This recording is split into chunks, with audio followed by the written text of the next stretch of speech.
back, you want to try getting into Ninja Tabi, where you can really benefit off all that dodge that you're running. So for mid-game goals, you're going to be wanting your Ninja Tabi, Bloodthirster. Love this item. It's super cheap. Great. An extra $450 to get the Vampiric Scepter, and an extra $900 to complete it. So. And the thing is, all the attack damage that you're doing, and all the attack speed that you're getting from Nimbus Strike, you're getting so much, and you're getting so much lifesteal back. Oh yeah, it just increases your lane survivability. It increases your Nimbus Strike, so they hit a lot harder, and it also promotes last hitting. So you're getting those last hits, you're increasing your Bloodthirster charges. So you're getting an extra 40 AD just by filling up your Bloodthirster. So, it's a great item. And then you're also going to want to be looking at getting a Sheen and turning that into a Trinity Force for your late game item. Sheen's a great item. It benefits from basically every one of his abilities. Just like any tanky DPS, Trinity Force is pretty much a staple across the board for all of them. Yeah.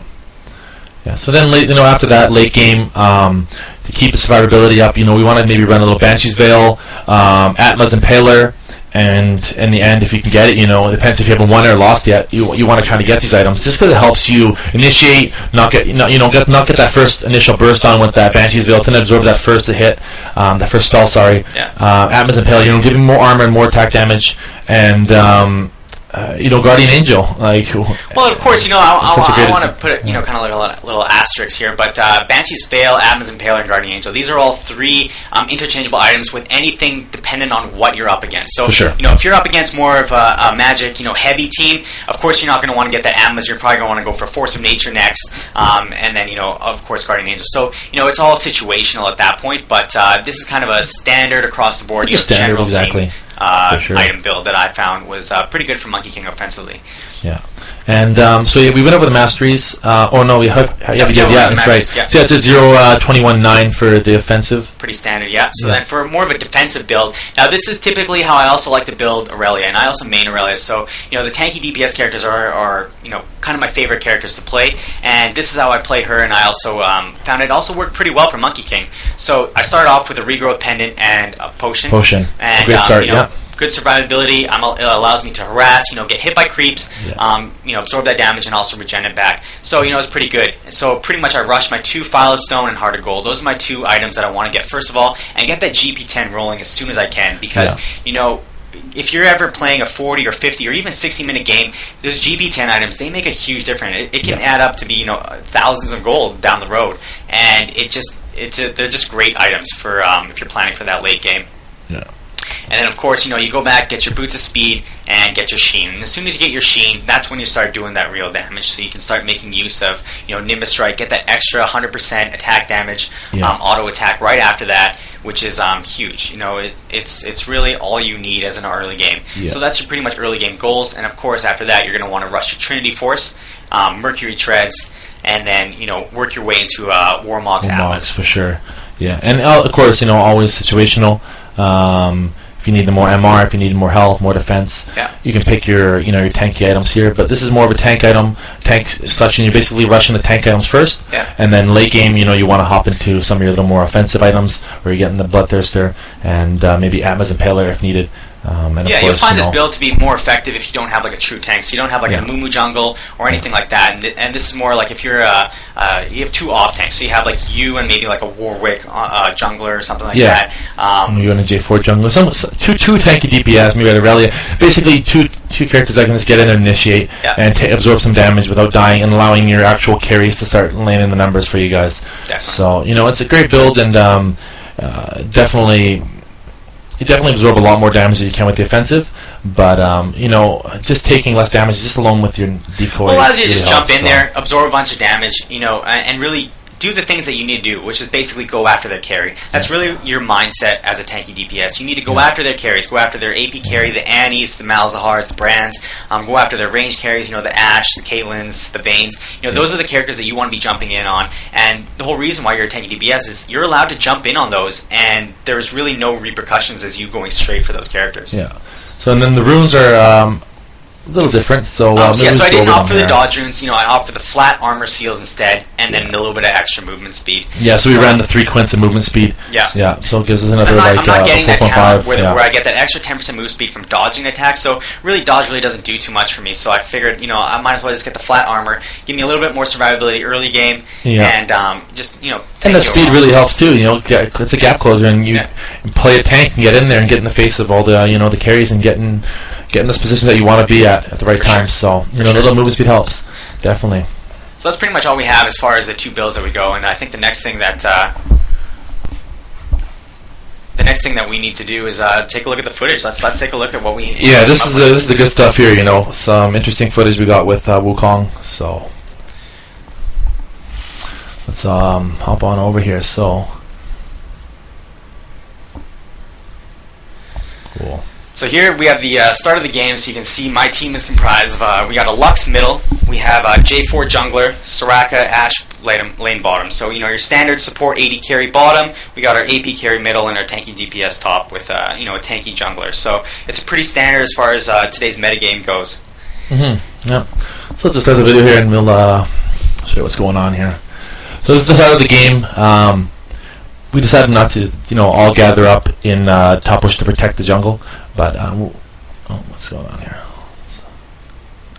Oh, there we go. Perfect. So start of the game, kind of just scouting around. I believe we just jack the large wraith, the purple wraith. Yeah. And just so slow this jungle. Jungler's going to do a little bit of counter jungling to start off. Yeah. This match. Yeah. Yeah. So it's a good strategy there. He's going to leave that little red wraith. I think that's really demoralizing for a lot of junglers. It takes away so much experience. They go to their wraith camp and they see one red wraith and it's like, oh, come on, man, really? Like, it's really something that I think a lot of players don't do enough of is to protect that wraith camp because if they're all over there protecting that blue, it's very easy for people to steal that wraith. Yeah, it's really good to run clairvoyance stuff, but these are all topics on gameplay and everything. So we're gonna just focus on Wukong here and just watch Garrett. Yeah, so he's got the free lane right now because I'm assuming they're protecting the jungle at the time. So Garrett had a chance to just get in there and start the lane phase. So I'm going to be 1v1ing against a DPS Garen, and this can actually be a very challenging lane for many melee characters because DPS Garen is very scary to go up against. He has great lane survivability, with his passive, and he can just make it really hard for you to do the things that you need to, which is last hit. Yeah. And he's a very tanky kind of DPS just alone by himself at the start, and he does quite a bit of damage. He has a silence, he has his whirlwind. He's probably one of the strongest characters actually at level 1 in terms of DPS. He's a great champion, and you see Garrett, doing a good job just at the start here, just focusing on last hitting.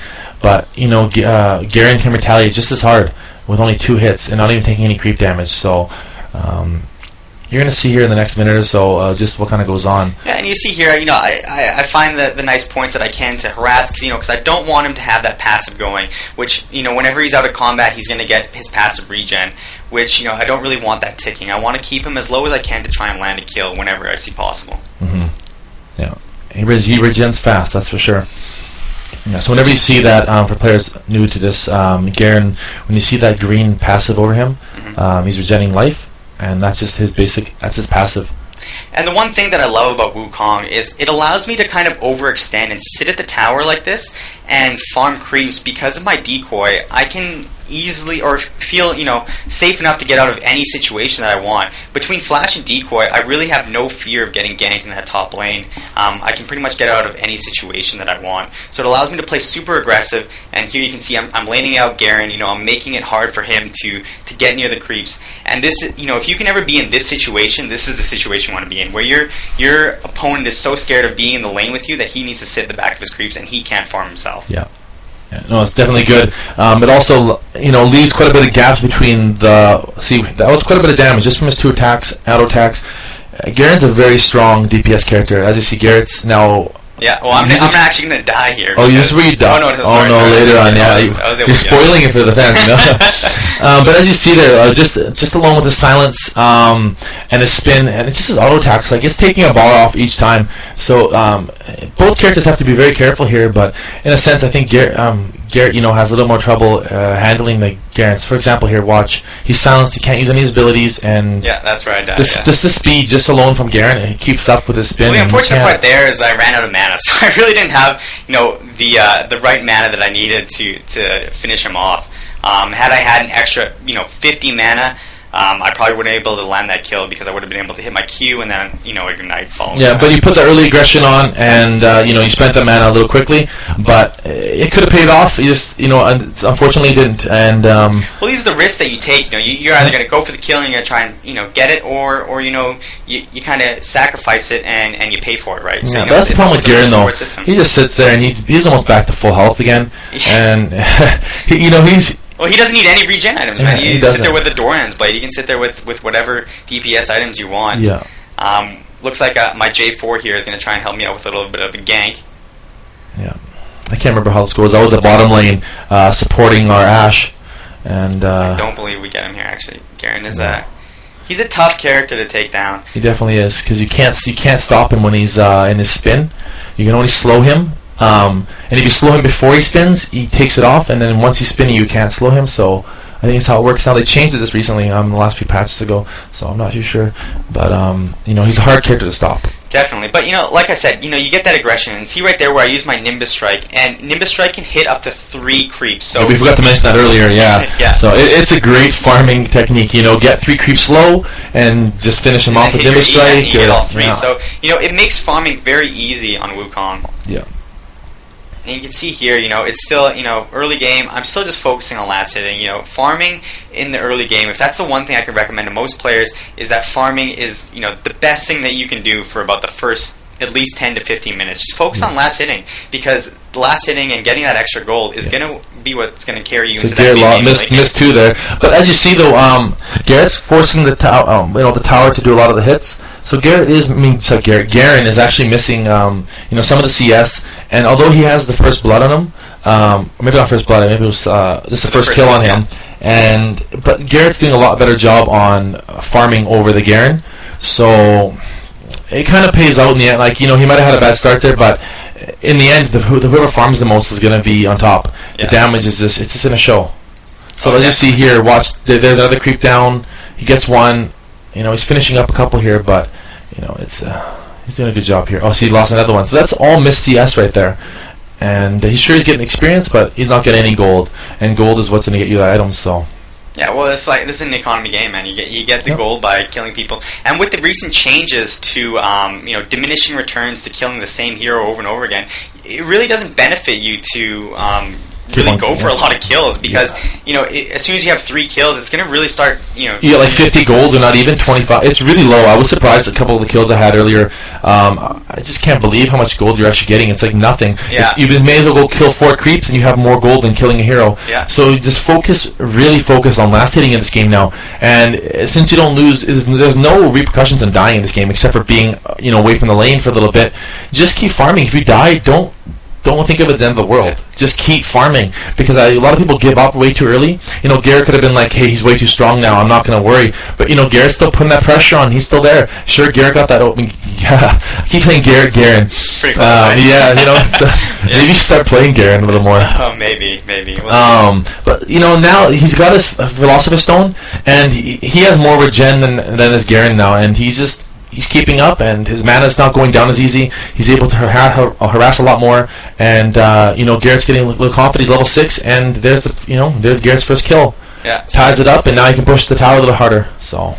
Well, yeah. See, I think that's a lot of mistake that a lot of players make too, is they don't know when to go back, and that Garen kind of stuck around for a really long time with just a Doran's Blade. And if your opponent comes back with significantly better items, it's going to be a lot harder to lane against them. Yeah. So there's that Rammus coming in, but he's low already too. He's just there to pick the tower, but it's an okay move because he's Rammus getting taunt, but you just got to be careful.